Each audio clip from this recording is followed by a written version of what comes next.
Hana mến chào cô bác, anh chị và các bạn. Hôm nay Hana xin chia sẻ với cô bác, anh chị và các bạn món bánh khoai mì hấp. Với cách làm đơn giản này, cô bác, anh chị và các bạn mình không cần mất quá nhiều thời gian cho việc mài khoai mì, nhưng thành phẩm bánh rất là dẻo và cũng rất là ngon. Hana xin mời cô bác, anh chị và các bạn cùng Hana làm nhé.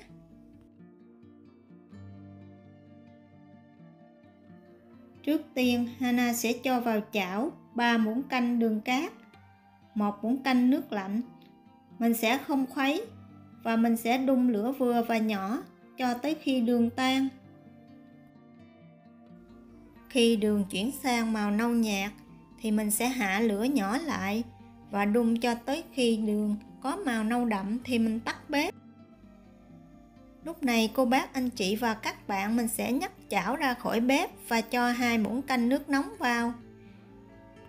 Cả nhà mình nhớ đứng xa ra, giữ khoảng cách với cái chảo vì đường nóng nó sẽ văng tung tóe.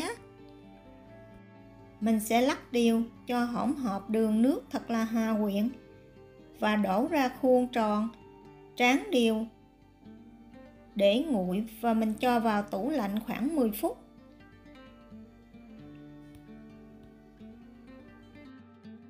Khoai mì Hana sử dụng trong công thức này là 600g.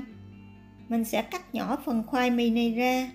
Cô bác, anh chị và các bạn mình nhớ bỏ phần xơ ở chính giữa.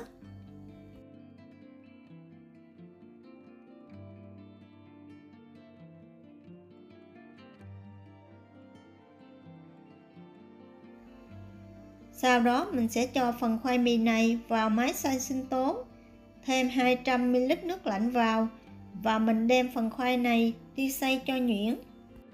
Với cách làm này, cô bác, anh chị và các bạn mình có thể sử dụng khoai mì tươi hoặc khoai mì đông đá cũng có thể làm được. Sau khi xay xong thì mình sẽ vắt hết nước trong phần khoai này ra. Phần nước này cô bác, anh chị và các bạn mình sẽ để nóng lại. Cho phần khoai mì ra tô, thêm 400ml nước cốt dừa vào, 100g đường cát trắng, 1/2 muỗng cà phê muối. Mình sẽ khuấy đều hỗn hợp này.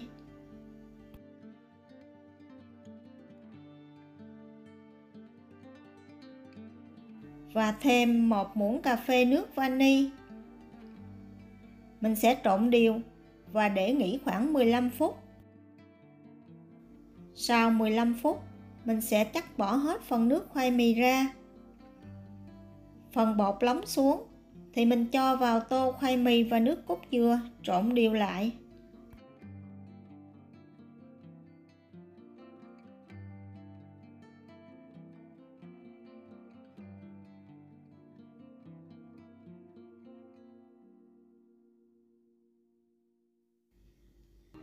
Cho phần khoai mì này ra sửng, dàn đều ra.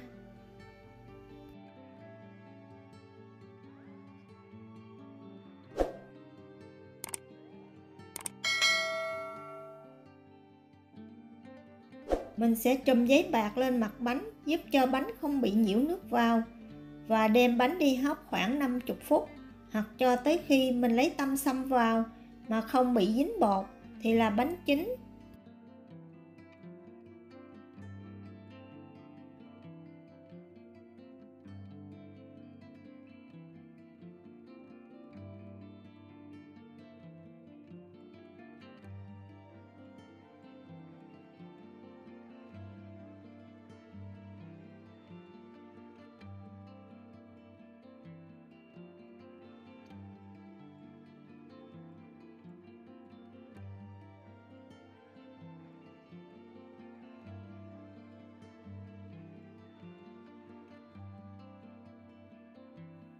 Sau khi bánh chín, lấy bánh ra và mình sẽ để bánh nguội ít nhất là 3 tiếng. Cho bánh giã lại thì cắt bánh mới đẹp. Vậy là mình đã có một món bánh khoai mì hấp rất là nhanh gọn và cũng rất là đơn giản. Mặt bánh có thêm phần nước đường trang trí rất là đẹp. Bên trong bánh thì rất là dẻ dù mình không thêm bột. Hana hy vọng cô bác, anh chị và các bạn sẽ thích những gì Hana chia sẻ. Nếu cô bác, anh chị và các bạn thích những gì Hana chia sẻ, nhớ đăng ký ủng hộ kênh của Hana nhé. Hana cảm ơn cô bác, anh chị và các bạn rất là nhiều. Hana kính chúc cô bác, anh chị và các bạn nhiều sức khỏe, nhiều niềm vui và nhiều hạnh phúc. Hana xin chào tạm biệt và hẹn gặp lại lần sau.